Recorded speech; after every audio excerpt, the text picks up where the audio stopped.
and she starts reaching for my eyes, right? She starts reaching, and so now we're like trying to do stuff like this, right? Which is fine, but what else do I have? Fingers, actual, you'll never use those again, right? But we're kind of stuck, still trying to out-grapple the eye gouge kind of a thing. You understand what I'm saying?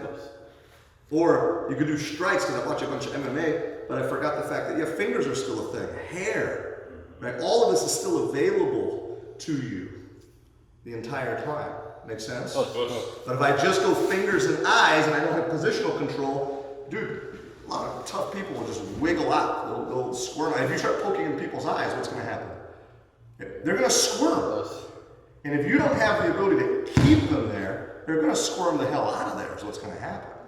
Does that make sense? So you have to have both elements, and they can't be, segregated elements where, you always have to, even when you're training in one modality, it can never be too far from your mind. I'll tell you personally, I have to talk to Tony about this at length.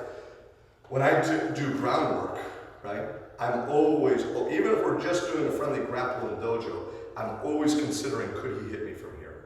And if the answer is yes, I have to change position, even if there's a grappling pure answer that's better, right? So we're in a position where, let's say we're here. Let's make a real easy one.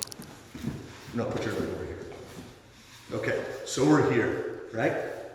Everybody with me? I really feel like if I hip up, get my shoulder underneath me, his leg is vulnerable. One more time. I hip up, I get his leg, he's in trouble. And maybe I do that and I tap him and I leave open dojo on a Saturday going, man, I was the man at NEWAZA today. That was so good. But as soon as I start to think, okay, in this position, if Tony could start to hammer down on me, would I still go for that technique? What do you think? Probably not. So I have to, and even if he's not going to hit me, George Rego's answer is always, if he could, if all of a sudden Tony lost it, and we went from friendly grapple and he wants to hit me, I have to improve. Hit me, please. Why did I put my hand here as opposed to here? He could headbutt me in the face. Right?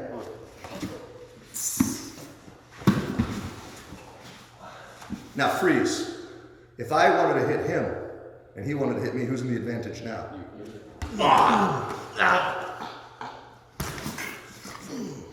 Make sense? Do you understand what I'm getting at? Or it could be purely grappling oriented. I gotta get this uncovered. I gotta get it out here for half an hour, but what's the problem? He'd be wailing on me, right? That doesn't mean I need to lose the position. What does it mean? I have to account for that, even if I'm just grappling with him. Does that make sense? He's not trying to hit me. But in my mind's eye, if he could hit me or reach for my face, gosh, it's available to him. So I have to account for all of that. So now I go grappling or full out fight. Attack me, please.